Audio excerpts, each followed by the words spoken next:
तो आज उनको पेश करा गया। उसके बाद कोर्ट से रिमांड मांगा गया। रिमांड के ऊपर काफ़ी देर बहस हुई।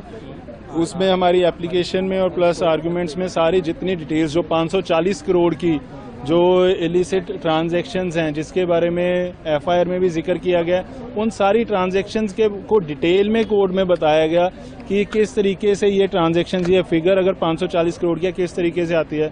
तो इसमें सबसे इम्पॉर्टेंट जो थी चार पक्ष थे, इसमें जो चार पार्ट्स में डिवाइड होती हैं 540 करोड़। पहला जो था कि 2007 में जब ये मिनिस्टर बनते हैं, पहले तो ये जो सराया इंडस्ट्रीज जो 1980 की रजिस्टर्ड है और ये वैसे इनकी 1950-60 से ये कंपनी चल रही है, इनकी अपने घर की कंपनी है कि इनके दादा चलाते थे और फादर इस टाइम के ऊपर फादर डायरेक्टर थे लास्ट लिक्विडेशन में जाने से पहले।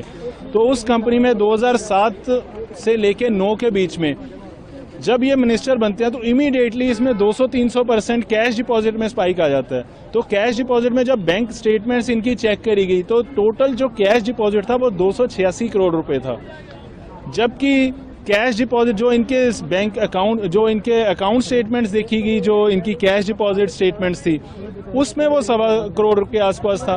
तो टोटल जो डिफरेंस था 161 करोड़ का जो डिफरेंस था वो अनएक्सप्लेन्ड था, कहीं पे कोई इनकी बैलेंस शीट में नहीं, कहीं पे भी नहीं।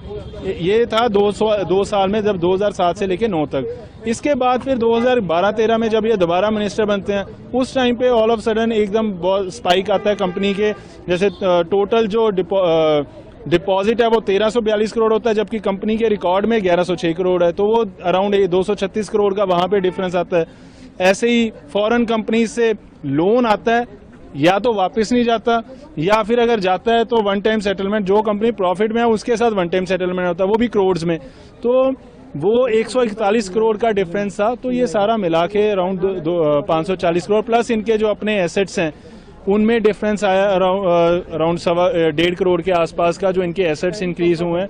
तो ये सारा मिलाने के बाद ये 540 करोड़ की फिगर बनती है। और साथ ही कोर्ट में ये भी बताया गया कि किस तरीके से ऑफिसर्स को ये थ्रेट कर रहे हैं। सारे रास्ते कल भी थ्रेट करते रहे हैं। कल जब अरेस्ट के लिए गए थे या एफआईआर के बाद जब गए थे इनके घर पे, तब भी इन्होंने थ्रेट किया। वो प्रॉपर वीडियो सबने देखी।